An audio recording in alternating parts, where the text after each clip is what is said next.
guests, and all those joining us today, I extend a heartfelt welcome to this solemn occasion as we come together to observe Partition Horror Remembrance Day.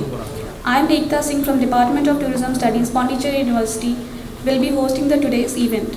It is truly moving to see all of you gathered here with us today as we gather not just to remember but also to reflect upon a poignant chapter in Indian history that resonates deeply with us. Before proceeding to this event, I want to shed light on Partition Horror Remembrance Day.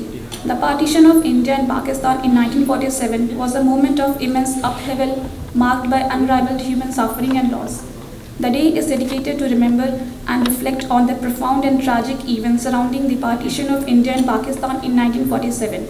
The day serves to honor the countless lives lost and the immense suffering endured by millions of people during this turbulent period.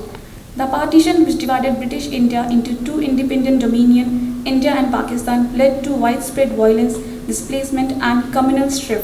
Now, I am immensely pleased to invite the Honorable Professor Y. Venkat Rao, Dean Student Welfare, and the convener of the Independence Day celebration of Pondicherry University to deliver the welcome address. So, good morning, one and all. So, now we all assembled here to observe Partition Horrors Remembrance Day, which is declared by our Honorable Prime Minister Shri Narendra Modi ji. The 14th, just before Independence Day, the 14th is celebrated. 14th is remembered or observed as Partition Horrors Day, and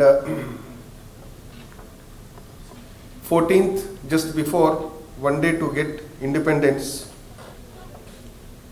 we all aware that partition took place. In the partition, there are many citizens, both sides, India and Pakistan, lost their life. When you look at the posters, students after program, so you can have a look on the posters, you will understand each poster and the write-up depicts so much how the situation was there at that point of time, and it was estimated 5 lakh to 10 lakh in between people who were killed during that the entire partition activity.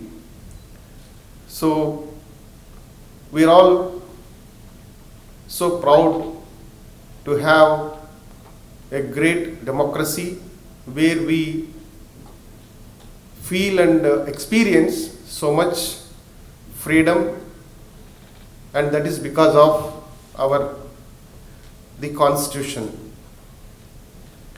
And how we got all these, we need to remember time to time as the citizens of this great nation. And on this occasion, it's my privilege and great opportunity to welcome all the delegates on stage and off the stage. Moving on, we'll be showcasing a small video on Partition Horror Remembrance Day.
Respected Director, Culture and Cultural Relations, Professor Clement Sagarada Lourdes, Professor Rajneesh Bhutani, Registrar, Pondicherry University, and Dr. Amit Naim, Director, MSME, and Professor Y. Venkat Rao, Dean Student Welfare, and Deputy Dean Student Welfare, Dr. CB, and all the Deans, HODs, and the students. Good morning, everyone.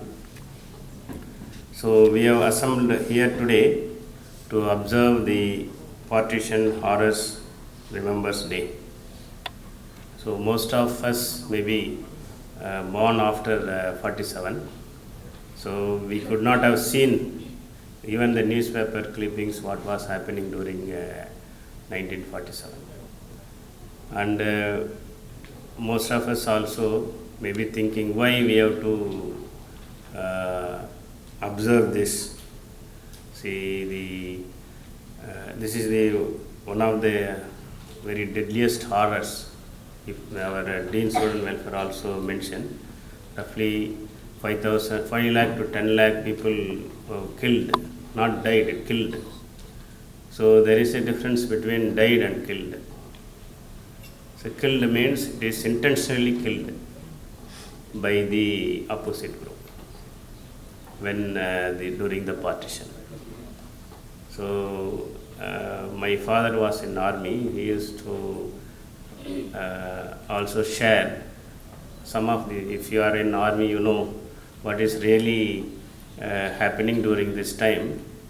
So my father was not that time, but he was in army after, before 60, he retired in 67, so 18 years before. So you can, 16 years he was there in the army. During that time you can understand the kind of discussions during the partition, during the military people also they discuss, and he used to share with me what was really happening during the partition, and then he was in different places in the country also. So he was in Kashmir, and Jabalpur was the main contingent.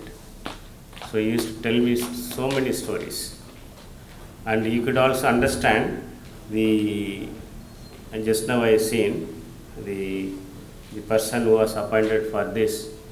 He reached here June 18, and he completed July 8, I think. So he completed within 40 days about all the partition, and he was never been in India. He doesn't know anything about India. He came here and cleared all the partition papers and left.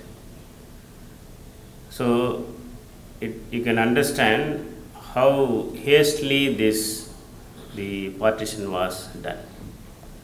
Even whatever the function we do, we plan everything and execute so that it will not have any repercussions.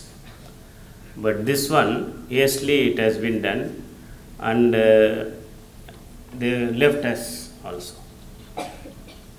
So this is you can understand they don't care, because the country is not with them. Correct? Country is, they are not going to manage it, whatever the repercussions. It is just a partition. After this, we were left to the lurch, and then we were not only our country and Pakistan also. So they left us. So you can understand the no proper planning, how the people will move. They were, you can wonder what is wrong in just a partition and announce this place is yours, that place is mine. That's all, partition is over. It is not so. And there were a calling. So those Hindus who are in Pakistan area, if they want to come, they have to move to Indian side. Those Muslims who want to go back to they want to go to Pakistan side, you can move. And whoever wants to stay, you can stay. So you can understand. Now during the movement, so the country is in chaos, both Pakistan side and then the Indian side, ruled by a different nation, but they have to move. There is no proper visa or there is no proper passport, nothing. But you have to move. And think the trains were there already between these cities. They have to move because they want to live in their place where they feel that is safe. Whether it is safe or not also, we don't know. You understand? So it went into chaos. So I heard if the train is from India reaching Pakistan, the people will enter into the train, they kill whoever they don't like in the name of religion or in the name of whatever there is a chaos, you cannot question anyone. Same thing there also, from that side to this side. So you can understand the kind of hatred prevailed during partition. That is this not that they went everything well up to 14th August or 15th August. So the after effect, because the countries were born, and we have to start from a good note. Then you can celebrate it. But countries were born with the intention that we have to divide and rule. That is the British plot. So my father used to say, they given two places, that is East Pakistan, where the Bangladesh was East Pakistan. You must be knowing it is in 1970s only Bangladesh became separate country. And then the West Pakistan is the present Pakistan. And the eastern side of the Hyderabad, in the eastern side also, southern side also they have given. Wherever the Muslim population is more, it was given and made as a separate country. That intention you can easily understand, that the countries should not prosper. They have to fight each other. That is the intention of partition. But intention they may be telling different way, but you can easily understand. Now we are all smart. What was the reason for the partition? But definitely when the hatred is spread, they will not listen. The national leaders were praying, so don't go for don't leave our country. They were praying, but when the security is in question, so who will stay there? So this is how you can imagine. Now we are seeing the news, even 1%, 2% is killed, also big news. Then think of 5 lakh to 10 lakh, there is no accountability also. 5 lakh to 10 lakh people were killed intentionally. and rape, murder, everything you can see. How much chaos. So you can ask also why we have to, everything is gone. Why we have to remember this horror? Because we have to remember this. The kind of the rough patch we go through in anybody's life. If you forget it and if you don't take the lesson, you can also forget. But if you don't take the lesson, that is not correct. Even in our personal life also. Whenever we gone through some of the bad patch, we have to take that lessons so that it will not come back again and it will not affect our future. That is the lesson we already take. Always we take. Same thing here also. Our government has decided to remember this because we are all born after 47. We are not going through the effect of any of this also. So that is the reason they arrange this. Why we are observing the Partition Horrors Remembrance Day. You can imagine how much the horror incidents took place. It is not as you think.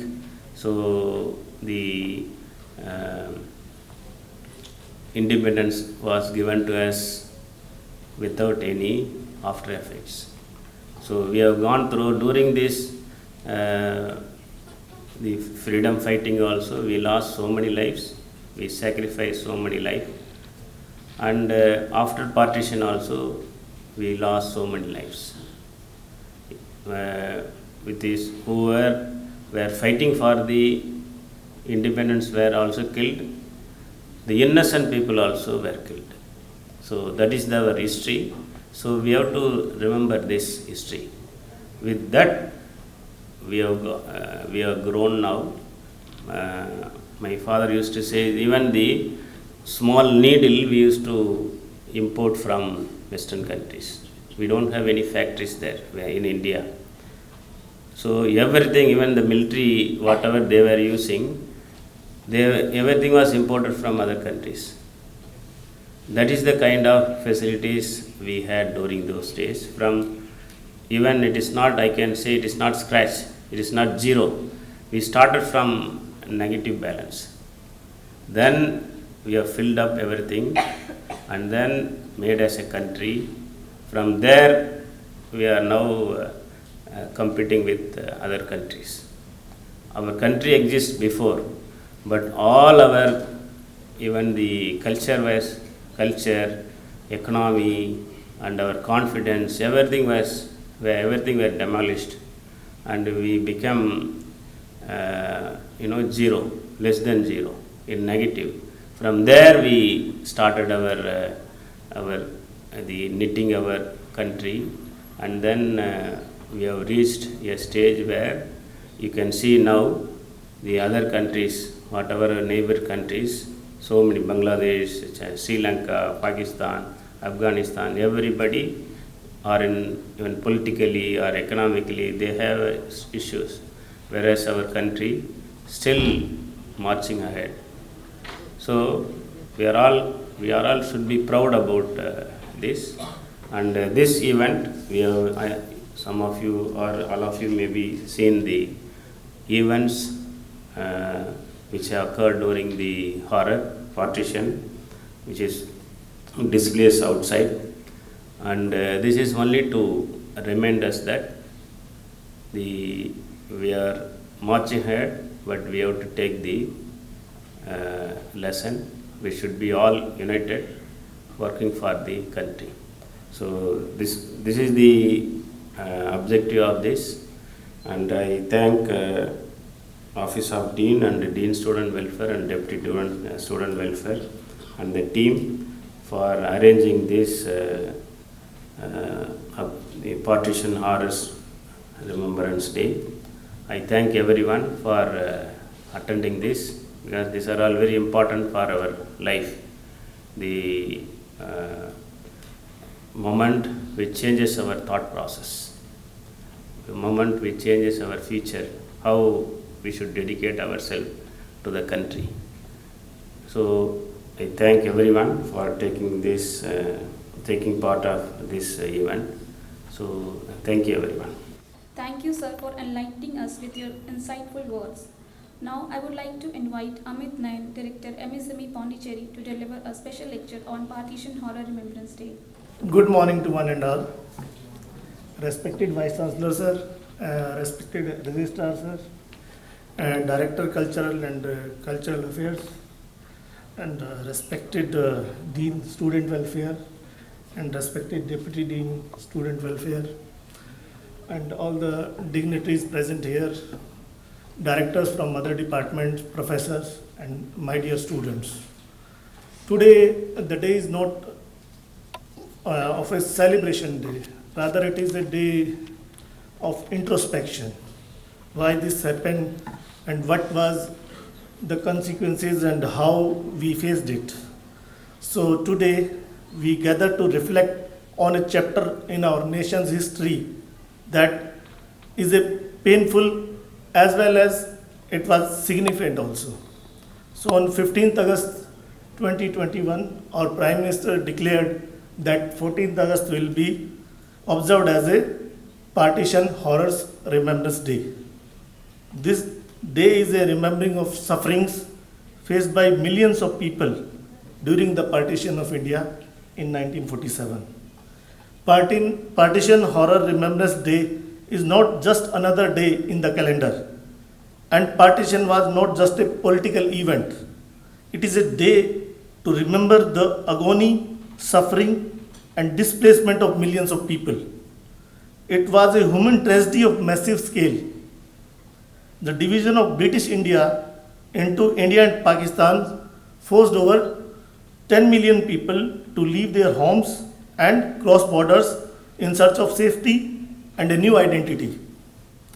Gandhiji's principle of ahimsa, that is non-violence, and satyagraha, the force of truth, became the driving force behind the nation's quest for freedom. But the Britishers aimed to the partition of India to maintain further control. By dividing the country along religious lines, they fueled communal tensions, ensuring that the newly independent states would remain weak, conflicted, and dependent on Britain for support and mediation. So unfortunately, we failed to truly embody the principle of ahimsa and satyagraha. Instead, they were often used superficially only for independence, hence leading to outbreak of violence during the partition of the nation. There are countless stories of tragedy that unfolded during partition.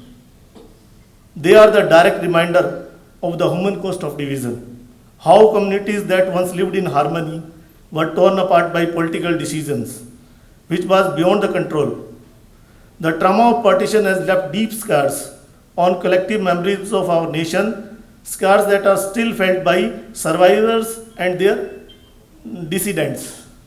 So I am actually coming from Haryana, and my village is near to the border of Pakistan actually. So in my village there were around 30 to 35% Muslims. Now hardly 1 or 2% are left. So they, with a very short notice of 1 or 2 days, they had to leave their homes. And they had to leave all their belongings, all their homes, lands and everything. So earlier, before partition, they were the rich people of my village. And now suddenly, in a day or two, they become very poor and very humble without anything. And they moved to Pakistan. We can say it was a new nation for them. They never been visited to there. Same thing happened with the Hindus who were there in the Pakistan. For example, our former Prime Minister, Mr. Indra Kumar Gujral, he born in 1919 in Pakistan. And when during partition, he was telling that when he came with a single blanket. And he spent whole night in Atari railway station, which is near to the border. And after certain time, he rose to the position of Prime Minister of India. So certainly the adversity was unavoidable, it was unimaginable, the massacre was huge, and this is having a very bad scars on our soul and in our history. But still we have some positive side of that. The people who came without anything, even they managed to survive here and they proved themselves. Wherever you see the people who are leading, majority of them are that migrants whom we used to call refugees. They are leading everywhere, whether it is a business community, whether it is a political community. So whatever the sphere of the nation is there, they are contributing maximum to that. So certainly it was a bad era for the nation, for this land. So rather than remembering or kind of celebrating that, we should be doing some introspection and we should do something that this should not be repeated in the future in any part of the world. So as we observe Partition Horrors Remembrance Day, let's honor the memories of those who suffered and those who lost their lives. Let us use this day to reflect on importance of unity, peace and mutual respect. The horrors of partition must never be repeated, and the lessons learned from the tragic time should guide us towards building a more inclusive and harmonious society. As Vice Chancellor Sir also quoted, that we should try to forget the bad past, we try to take some lessons from the bad things what happened, and we should try to avoid the things in the future. So we have to build harmony, we have to build equivalence, and we have to be having more communal harmony. With these words, I thank you for your attention, and I hope that this day of remembrance encourages us all to deepen our understanding of our history and work together to ensure that such a tragedy should never occur again in future in any part of the world. So with these words, thank you. Thanks all, sir, for inviting me and giving me time. Thank you, sir, for enlightening us with your presence and words. Now, I would like to invite the Honorable Professor Clement Sagaraj, Director Culture and Cultural Relation, Pondicherry University, to deliver the felicitation address. Respected Professor K. Tarnikar, sir, Vice Chancellor,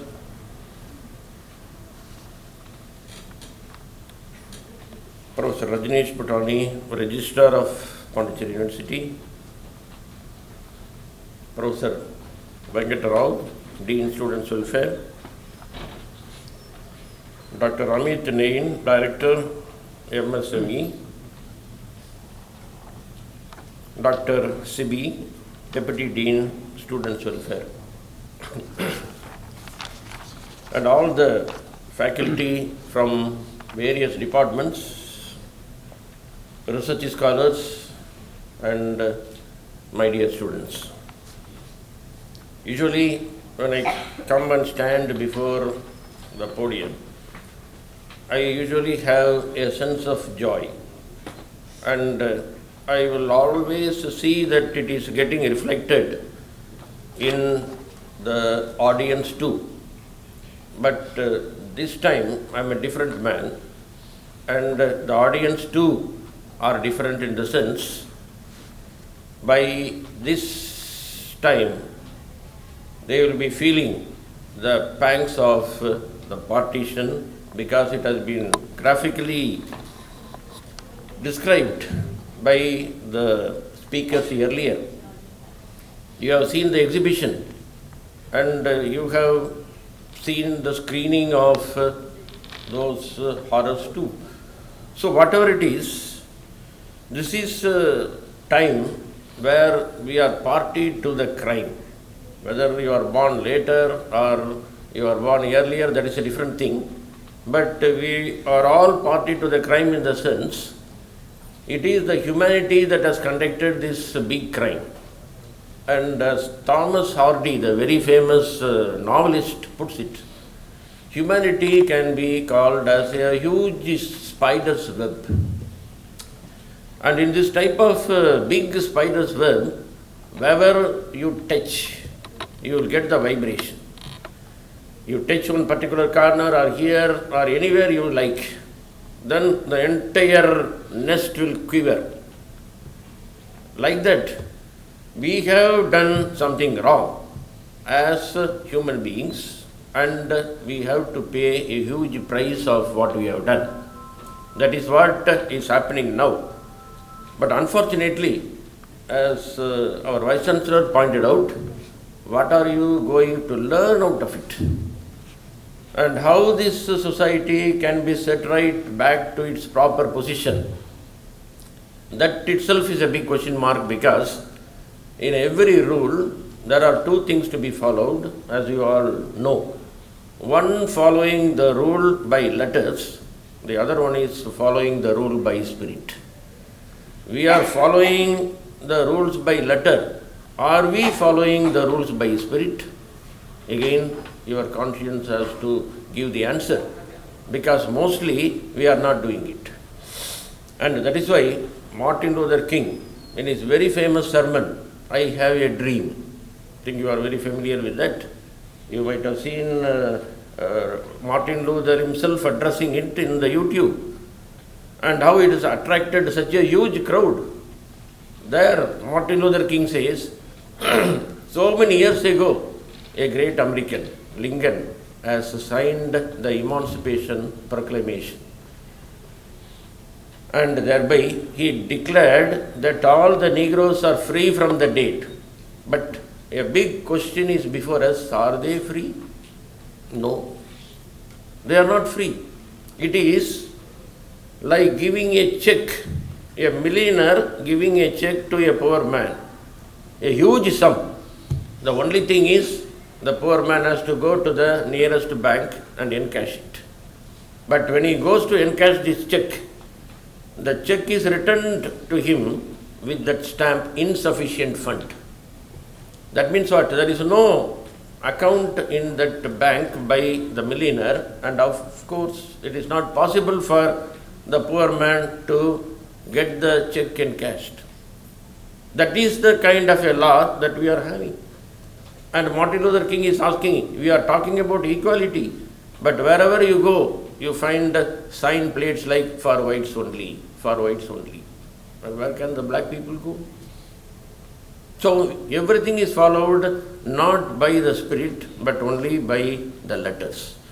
And when we mourn the death of so many people happened in the border, and when we talk about these things, especially in a gathering like this, there is a small sense of satisfaction, in my opinion, as a student of literature, because after this partition, there is a cartload of literature in the form of novels, in the form of poems, and in the form of short stories about the horrors of partition.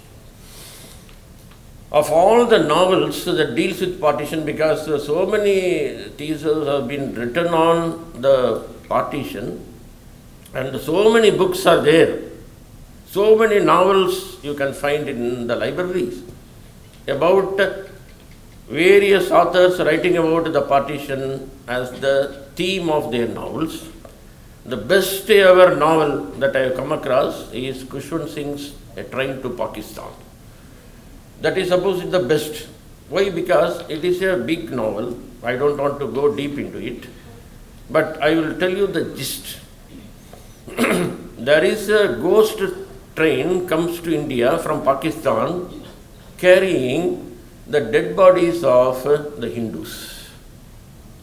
And when our Hindus happen to see that, they become very angry, because their anger is leveled against the opponents, that is Muslims. And all the Muslims like this must be killed. And they are waiting for an opportunity. And the opportunity comes to them after some days, because there is a train to Pakistan. That is the title of the novel. And there is no place to sit inside the train, and most of these Muslims will be sitting over the train. And what they want to do now, the killing can become very easy if they keep a rope near the bridge, almost to the size of their city. But means the neck will be cut, or they will fall down. In either way, they have to face death, no other go. So they have made it, and the train is also coming at fast speed. And when all these Hindu people, they are waiting that all these Muslims will be killed in a flash of a second, somebody in one corner with one small folding knife is cutting the rope. He happens to be a Hindu youth, and they get very angry because everything will be foiled if he cuts it. Therefore, they take their pistol, rifle and everything and aiming at the boy who is doing this. And in a flash of a second, everything will be over. And they shoot at the boy, and the boy, even after getting the shot, even after the knife falls on the ground, uses his teeth to bite this rope. So, at a split second, the train dashes against that, but unfortunately nobody is hurt, because by the time the rope has fallen along with this youth under the train, and the rope as well as the boy is getting smashed. That's all. He has lost his life. Now you may ask me why he has done it, he being an Hindu, because those who are traveling in the train, those who are seated at the top, there is one girl who happens to be the boy's girlfriend. And because of the love he has for that girl, he has taken this big risk and also sacrificed his life for that. You see, it all develops because of your love for an individual. It saves the entire society. A number of people are saved because of his interest in one girl. So, it is the love that can make us treat everybody as our equal, irrespective of religion, irrespective of the social status. That is the one that we should learn. And in Bible, there is a very famous saying by Jesus Christ, a house divided against itself cannot stand. If the house is divided against itself, then it becomes a mockery. If there are strifes from one land to another land, it is okay. But we are divided at ourselves. And this is where all the problem comes. And, there is a very famous saying. I hope that I should quote this so that you will remember it. Sacred scandal breeds hatred, and hatred begets division. Division makes faction, and faction brings ruin. So, it all starts with scandals. When there is a scandal, believing that scandal, you start disliking the other person. A great American has pointed out, even the war, it all starts, if you boil it down to one particular point, it starts with your hatredness towards the other country. It all born because of enviness in one way. If we come to know Pakistan has purchased so many aircraft today, then naturally we become envious. Obviously, then we think that we should also buy equal number of aircraft or even more in order to counter effect it. So if this goes on in all the borders, then border skirmishes are quite common. As a general of India pointed out, every day we wage an undeclared war with our neighboring countries. Undeclared war. We may not be knowing it. No newspaper would flash that we had a war just a week ago, because it should not come to the public highlight. But anyway, this is what is being done. Dr. Allison, who happens to be the principal figure, behind the atomic bomb, as soon as he invented it, he said, for a moment I was almost feeling the ecstasy, that is the supreme kind of happiness, what the world will tell about me. In every book, in every text, in every scientific factor, that I will be the center of the attention, I will be the center of the focus.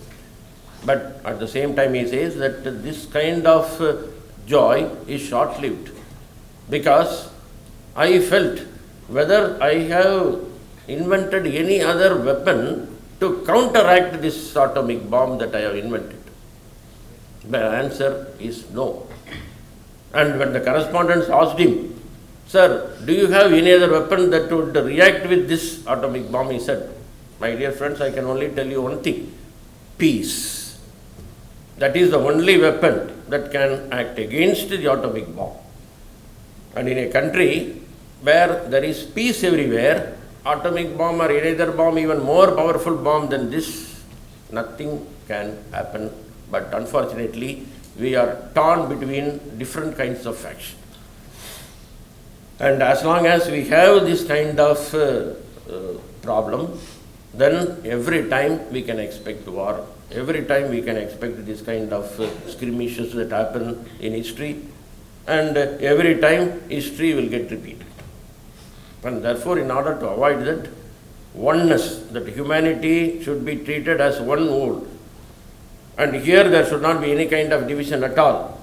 Forget your differences with your friends, with your enemies, or with anyone for that matter. And let us have a society which has not been divided by any kind of barrier. So that should be the motto of this day. Thank you for giving me this. Thank you, sir, for your wise words. We surely try to give read to the books mentioned by you. Now I would like to invite the Honorable Professor Rajneesh Bhutani, Registrar, Pondicherry University, to deliver the felicitation address.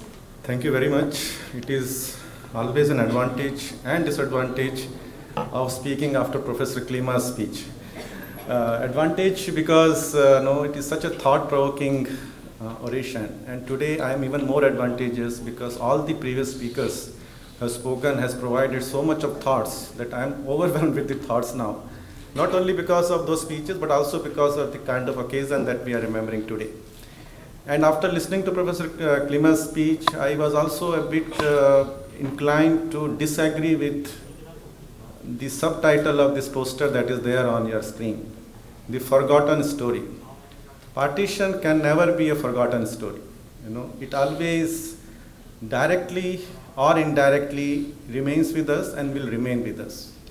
And one thing that Professor Clement has very beautifully highlighted, that our artists, our literature stalwarts, and those people who have some emotions, some feelings, some core human values, will also not let us forget this, even though now officially we do this observance of remembrance, but otherwise also the history some way or the other either get manifested in terms of literature, art, or in terms of society, politics. Somewhere it keeps with us, it keeps reminding us what has happened, why happened. So in that way, when he was talking about the train to Pakistan, so many different kinds of novels and stories that was coming to my mind. One such stalwart author is an Urdu writer, Sadat Hasan Manto. And one thing which was coming to my mind was Toba Tek Singh. In that the protagonist is an inmate of a mental asylum. What a way an author presents or reflects on something which is completely irrational. Now from this advantage of having 77 years gone by, and from far perspective also when look at that event, it does not look rational at all. I mean, how can people go on killing each other? So to reflect on such kind of things, author has taken help of the protagonist, who himself is supposed to be deranged, supposed to be not mentally well-being.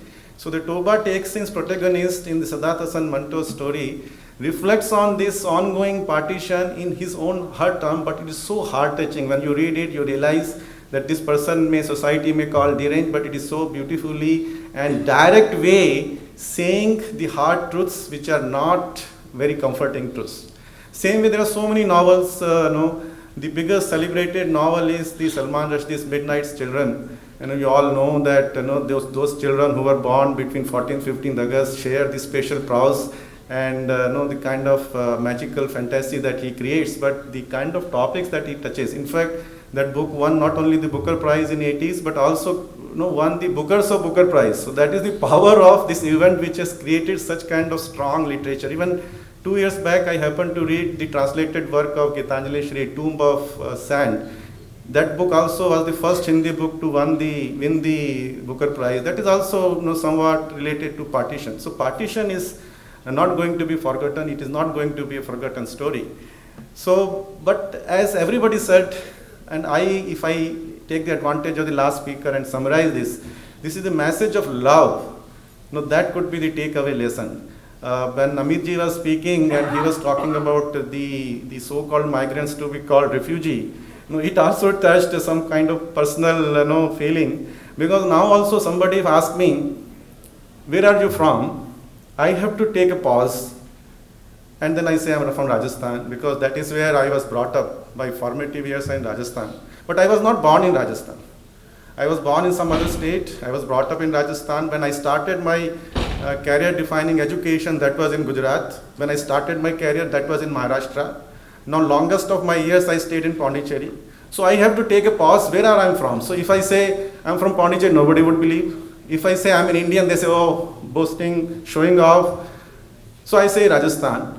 But if you ask the same question to my father, he would say Uttar Pradesh. If I ask the same question to my grandfather, he would say Punjab. So this is the tragedy of refugees. They always are struggling to belong somewhere. This is the tragedy of those people who go on getting uprooted and trying to establish their roots somewhere else. This is the where for us, for many of us, the numbers which are there on those posters, 500,000 are killed, 1 million people got killed, or so many people displaced. In the other day, Wayanad's tragedy, 300 people got killed. So many of us, this is just a number. But a person who goes through it, you cannot call it a forgotten story. Generations and generations and generations, some way or the other, are directly affected. So this is the one thing which everybody has said, that things have happened, but what lessons the new generation, particularly I'm very happy to be speaking all these in front of the younger generations, what message, what kind of things this history teaches us. And if I summarize everything, I can summarize that one takeaway message from this today's program or such kind of history is the love, message of love. If we can take this message away and can spread this message in the individual capacities, because we cannot change entire world. As an individual, what can I do? What kind of learning I can spread from this kind of events? I would say this is the love. Toba Tek-Singh is, the Train to Pakistan is a very beautiful way of expressing that message, that the love ultimately wins. Ultimate winner is the love. He sacrificed his life, but he saved hundreds of people's life. This reminds me another Urdu poet, Jigar Muradabadi.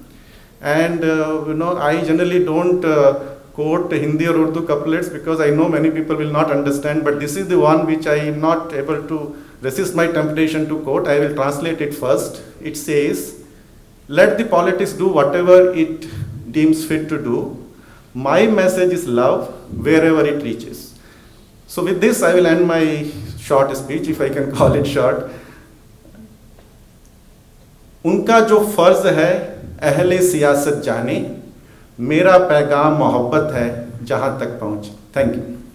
Thank you, sir, for your wise words. We'll surely take the message of love and diversity shared by you.